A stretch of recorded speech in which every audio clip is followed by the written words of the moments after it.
नमस्कार। प्राचीन ग्रंथ ज्ञान चैनल में आपका स्वागत है। आज हम आपको श्रीमद् देवी भागवत पुराण के तीसरे स्कंद में अध्याय 2 श्रवण करवाएंगे, जिसमें भगवती आदिशक्ति के प्रभाव का वर्णन किया गया है। तो आए श्रोताओं, हम कथा श्रवण करने से पहले चैनल को सब्सक्राइब करके वीडियो को पूरा देखें। तो चलिए हम वीडियो को शुरू करते हैं।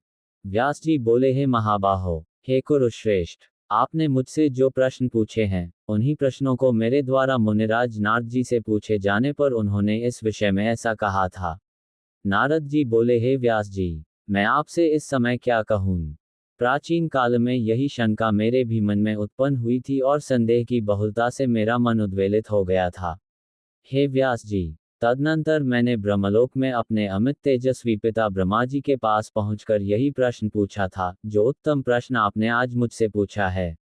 मैंने पूछा, हे पिताजी, इस संपूर्ण ब्रह्मांड का आविर्भाव कैसे हुआ। हे विभो, इसका निर्माण आपने किया है अथवा विष्णु ने अथवा शिव ने इसकी रचना की है। हे विश्वात्मन, मुझे सही सही बताइए। हे जगत पते, सर्वश्रेष्ठ ईश्वर कौन है और किसकी आराधना की जानी चाहिए। हे ब्रह्मन, वह सब कुछ बताए और मेरे संदेहों को दूर कीजिए। हे निष्पाप, मैं असत्य तथा दुख रूप संसार में डूबा हुआ हूँ। संदेहों से दोलायमान मेरा मन तीर्थों में, देवताओं में तथा अन्य साधनों में कहीं भी शांत नहीं हो पा रहा है। हे परंतप, परमतत्व का ज्ञान प्राप्त किए बिना शांति मिल भी कैसे सकती है। अनेक प्रकार से उलझा हुआ मेरा मन एक जगह स्थिर नहीं हो पा रहा है। मैं किसका स्मरण करूं, किसका यजन करूं, कहाँ जाऊं, किसकी अर्चना करूं और किसकी स्तुति करूं। हे देव, मैं तो उस सर्वेश्वर परमात्मा को जानता भी नहीं हूँ। हे सत्यवतीतनय व्यास जी, मेरे द्वारा किए गए दुरूह प्रश्नों को सुनकर लोक पितामह ब्रह्मा ने तब मुझसे ऐसा कहा। ब्रह्मा जी बोले, हे पुत्र, तुमने आज एक दुरूह तथा उत्तम प्रश्न किया है। उसके विषय में मैं क्या कहूँ। हे महाभाग, साक्षात विष्णु द्वारा भी इन प्रश्नों का निश्चित उत्तर दिया जाना संभव नहीं है। हे महामते, इस संसार के क्रियाकलापों में आसक्त कोई भी ऐसा नहीं है, जो इस तत्व का ज्ञान रखता हो। कोई विरक्त, निष्प्रह तथा विद्वेषरहित ही इसे जान सकता है। प्राचीन काल में जल प्रलय के होने पर स्थावर जंगमादिक प्राणियों के नष्ट हो जाने तथा मात्र पंचमहाभूतों की उत्पत्ति होने पर मैं कमल से आविर्भूत हुआ। उस समय मैंने सूर्य, चंद्र, वृक्षों तथा पर्वतों को नहीं देखा और कमल कर्णिका पर बैठा हुआ मैं विचार करने लगा, इस महासागर के जल में मेरा प्रादुर्भाव किससे हुआ। मेरा निर्माण करने वाला, रक्षा करने वाला तथा युगांत के समय संहार करने वाला प्रभु कौन है। कहीं भूमि भी स्पष्ट दिखाई नहीं दे रही है, जिसके आधार पर यह जल टिका है, तो फिर यह कमल कैसे उत्पन्न हुआ, जिसकी उत्पत्ति जल और पृथ्वी के संयोग से ही प्रसिद्ध है। आज मैं इस कमल का मूल आधार पंख अवश्य देखूंगा, और फिर उस पंख की आधार स्वरूपा भूमि भी अवश्य मिल जाएगी, इसमें संदेह नहीं है।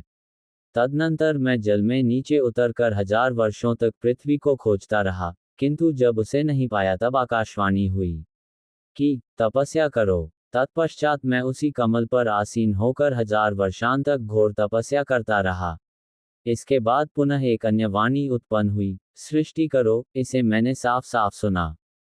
उसे सुनकर व्याकुल चित्तवाला मैं सोचने लगा, किसका सृजन करूं और किस प्रकार करूं। उसी समय मधु कैटब नाम वाले 2 भयानक दैत्य मेरे सम्मुख आ गए। उस महासागर में युद्ध के लिए तत्पर उन दोनों दैत्यों से मैं अत्यधिक भयभीत हो गया।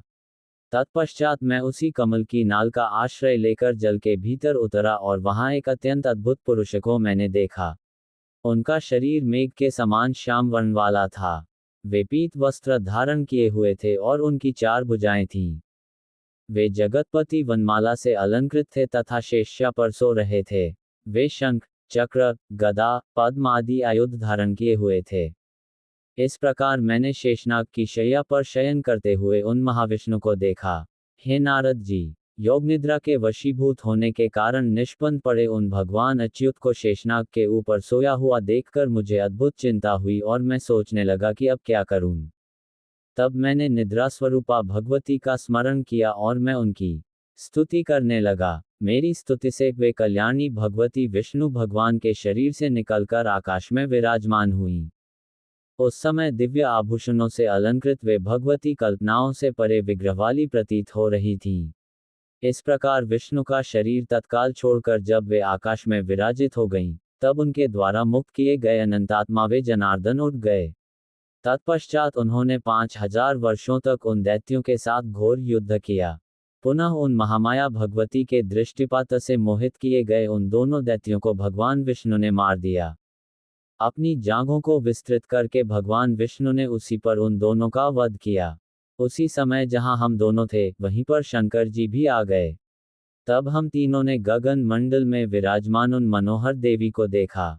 हम लोगों के द्वारा उन परम शक्ति की स्तुति किए जाने पर अपनी पवित्र कृपा दृष्टि से हम लोगों को प्रसन्न करके उन्होंने वहां स्थित हम लोगों से कहा। देवी बोली, हे ब्रह्मा, विष्णु, महेश, अब आप लोग सृष्टि, पालन एवं संहार के अपने अपने कार्य प्रमादरहित होकर कीजिए। अब आप लोग अपना अपना निवास बनाकर निर्भीकता पूर्वक रहिए, क्योंकि उन दोनों महादैत्यों का संहार हो गया है।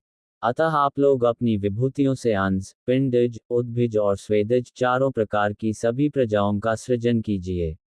ब्रह्मा जी बोले, उन भगवती का वह मनोहर, सुखकर तथा मधुर वचन सुनकर हम लोगों ने उनसे कहा, हे माता, हम लोग शक्तिहीन हैं, अतः इन प्रजाओं का सृजन कैसे करें? अभी विस्तृत पृथ्वी ही नहीं है और सभी ओर जल ही जल फैला हुआ है। सृष्टि कार्य के लिए आवश्यक पंचतत्व, गुण, तन्मात्राएं और इंद्रियां ये कुछ भी नहीं हैं। हम लोगों के ये वचन सुनकर भगवती का मुखमंडल मुस्कान से भर उठा। उसी समय वहां आकाश से एक रमणीक विमान आ पहुंचा। तत्पश्चात उन भगवती ने कहा, हे आ पहुंचा। तत्पश्चात उन भगवती ने कहा, हे देवताओं, आप लोग निर्भीक होकर इस विमान में इच्छानुसार बैठ जाएं। हे ब्रह्मा, विष्णु और शिव, मैं आप लोगों को आज इस विमान में एक अद्भुत दृश्य दिखाऊंगी। उनका यह वचन सुनकर हम तीनों उनकी बात स्वीकार करके रत्नजटित, मोतियों की झालरों से शोभायमान, घंटियों की ध्वनि से गुंजित तथा देव भवन के तुल्य उस रमणीक विमान पर संशयरहित भाव से चढ़कर बैठ गए। तब भगवती ने हम जितेंद्रिय देवताओं को बैठा हुआ देखकर उस विमान को अपनी शक्ति से आकाशमंडल में उड़ाया। नमस्कार, आज का वीडियो इतना ही। अगला अध्याय अगले वीडियो में। तब तक बन रहे हमारे YouTube चैनल प्राचीन ग्रंथ ज्ञान पर। धन्यवाद।